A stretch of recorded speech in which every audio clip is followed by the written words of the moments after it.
Okay, so I took apart the Octane. Oh, before I start, so this is part two of the rebuild series of the Octane I bought last week.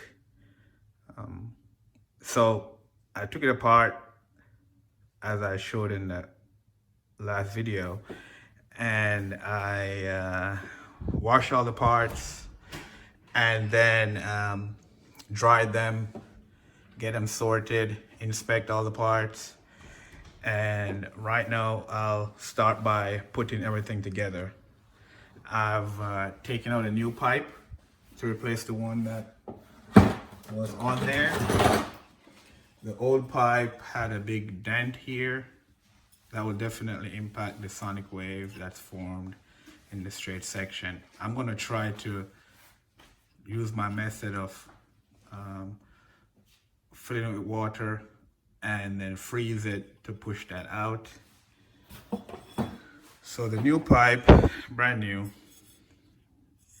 that goes on. What I've also changed, I'm gonna use these aluminum bulkhead braces to replace these plastic ones. The truck had I think the prior owner had a change. They put the Savage 2125 arm, which is the strongest in my opinion based on how the rib is designed, on the right side of the truck. So I'm gonna go back and change everything to be the same, as the one that it came with. The other thing that's gonna be different is he had painted the roll cage, so I'm gonna have to remove that. But for now, I'm gonna use my spare roll cage here to for this build. I need to find the body's the body is not bad. The only crack on the body is right here. I'm gonna shugo it. But overall, the body looks okay. I'm trying to find a new body for that truck also. The skid plates aren't that bad. I may change the other scratches on there, but I may change it later on. They don't look too bad. This one has a nice little gouge. Again, not very deep. So the next thing I'm gonna do is I'm gonna spray everything down with WD-40. That would give the plastic a nice shine. Also, some of that WD-40, which is a penetrant, will get into the nylon and make it more pliable, especially now it's winter, it's gonna get cold. So I apply WD-40 on everything here. So that's what I'm doing next. I'm just gonna take regular WD-40, spray it on my plastic parts. Okay, so what I did, I took all the bearings out and then I sprayed some valve cleaner and parts cleaner on them, and then I kind of roll them to make sure that they're not gritty. They all rolled fine. I sprayed the carb cleaner on there and then dried out. Then I hit it with some WD-40. Let it sit there. Also on the diffs, they seem pretty okay. Didn't need to take them apart. So what I did, I sprayed some degreaser on the old grease that was here. And I kind of like to use, something so you could see some crud still on there. I go by every teeth and use this to remove the crud. You could see a lot of stuff came out of it. All this old grease and stuff. Good to clean I cleaned each tooth. May take a brush. It's all clean. I just see some remnants of grease. I may leave it like that. Don't need to fully. You just want to make sure that there's no hard particles stuck in there from the old grease. So both diffs turned fine. No issues. I didn't have any need to take them apart. The pinions also look good. The pinions aren't shimmed. Notice this one here. It's not that a lot of wear on the back. It contacts the bearing. But this one, I think, is more shiny, has more wear. So definitely too much play. So what I'm gonna do is I'm gonna add some shims, 0.2 millimeter shims, or 200 microns. Now, the Savage Octane and the Savage XL Flux don't have shims on the pinion. My thinking is because these are sintered gears, not as precise as machine gears, so these have more error in them. So you kind of need, and it's just my own design philosophy from my work, you kind of need more room or allowance for the imperfect gear to have a little bit more lash to compensate. But the machine gears, the trucks that have machine gears, 2009, 2010 Savage XL Nitro, 2012 Savage Flux HP, those have machine gears, and those are precise, so you have to get the pinion nice and perfect on those, and those have the shimming behind the pinion. So I'm gonna go ahead and shim at least put one shim in these. What I've also done, I've replaced the plastic cross bulkhead braces for these metal ones. These are stronger. I use blue Loctite on those screws. As I said, I sprayed the parts down with WD-40. What I'm gonna do next, I'm gonna build up both front and rear bulkheads here.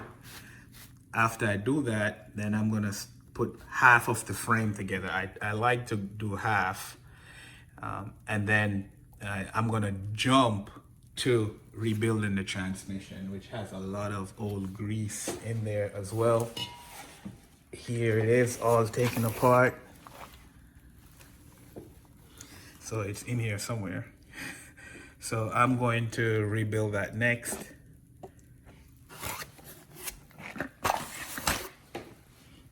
And it should be done today. The one part that's missing is it's coming on eBay. It's coming probably tomorrow or Tuesday. Is the airflow restrictor for the engine, and then I think after that it should be done. Okay, so catch you on the next one.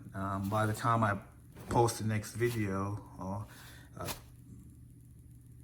we should have half the truck together. All right, bye. Okay, I'm gonna show you how I must build one diff. So first thing, put the bearing down in there, like so. As I said, I'm gonna add one shim to the pinion in there.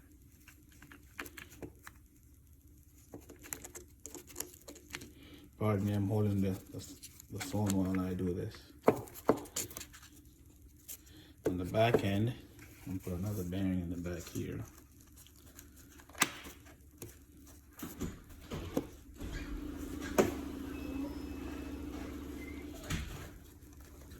So that's there. Notice sometimes you may wonder how to orientate the diff for the rear versus the front.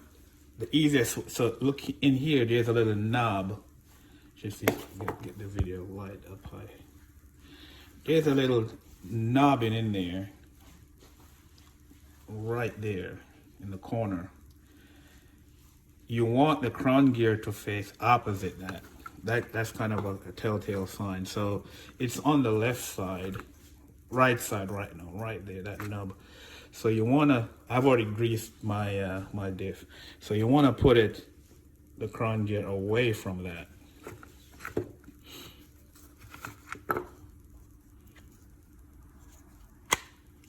So diff is in. Then I'm probably gonna need both my hands to do this. Then put the front section on. Not before you put the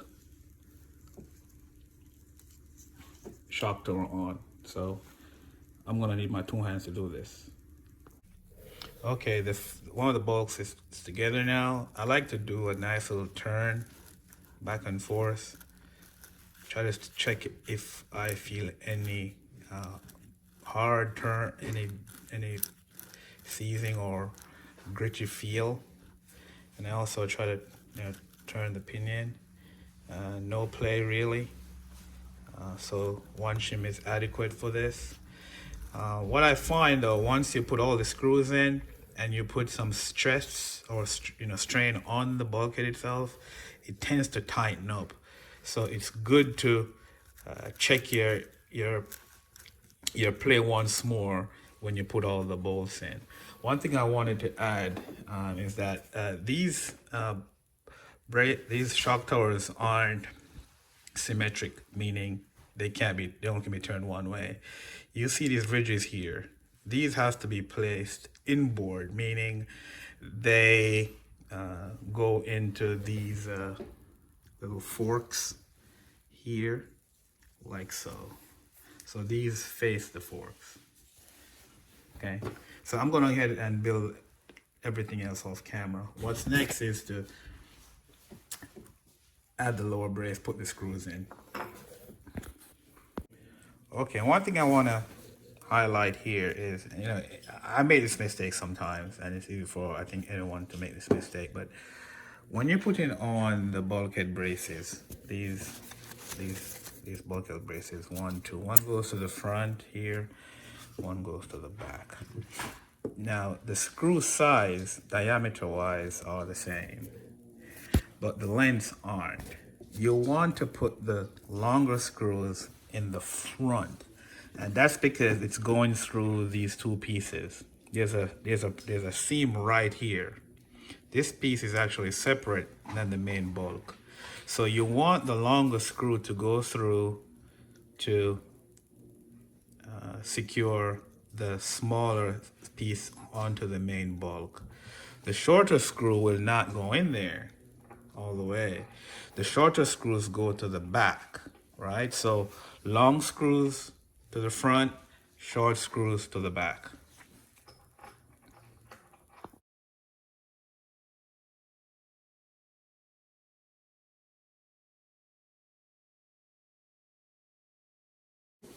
Okay, so I've assembled the rear bulkhead and arms for the truck. Do a nice turny.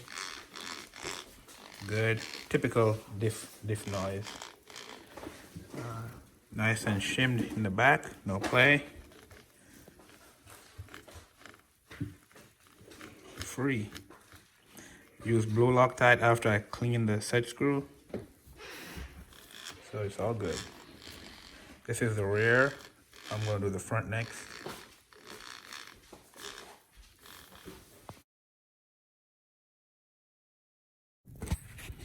Okay, as I said before, half the truck put together, one side of the frame.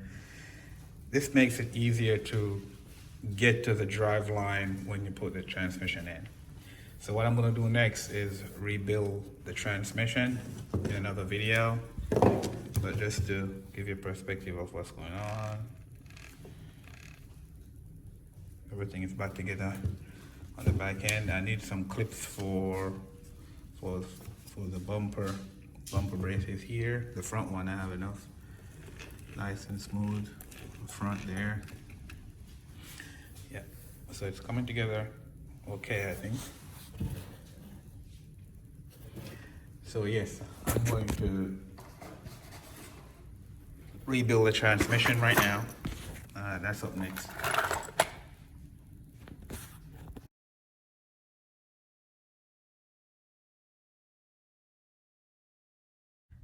Rebuild the transmission. If you recall in the first video, when I first got this truck, it had the reverse module in there that was busted. So the transmission was, the reverse module transmission was stuck in kind of neutral because the center gear, idle gear was damaged, so torque wasn't being transferred from the spur to the idle shaft to the output drive. Since removed it, rebuild it, the transmission, so you could see now we have rotation from the transmission. So now it's working fine. I'm gonna go ahead now and put it in the truck.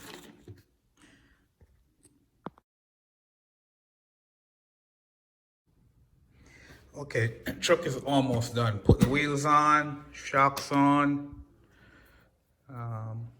radio box is on, transmission in. Rotate really smooth. Good travel on the shocks. Top them up with some 35 weight. That's all I run, 35 in my shocks, my big bores. So next is to get the engine in, and then hopefully when that part arrives Tuesday, Wednesday, we would be ready to fire it up. Need to drop the tank in. I'll wait until Tuesday for that.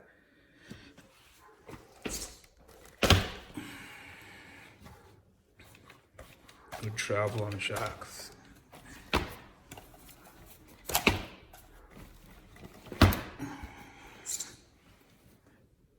Stands pretty good.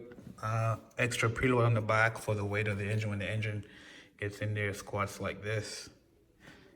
Front looks good also.